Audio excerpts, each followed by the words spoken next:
I don't own the pictures, audios and musks, they belong to the owners.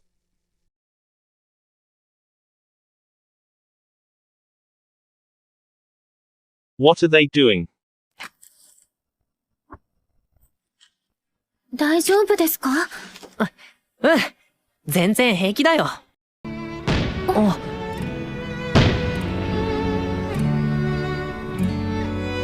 Well, they have a nice date.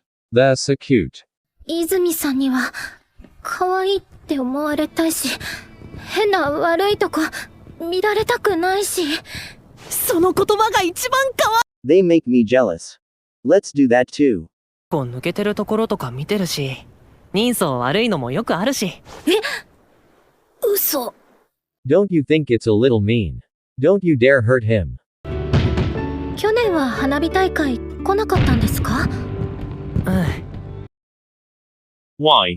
手を聞いてたんだ。去年はずっと連絡待ってたよ。そうだったの？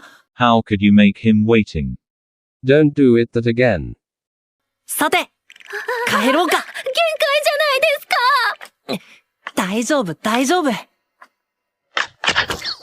した。やっぱり。Kichiyama. 父さん？ Thanks God they're safe and have his dad to help them folded hands. We have something to say when they come back. We can't full trust him.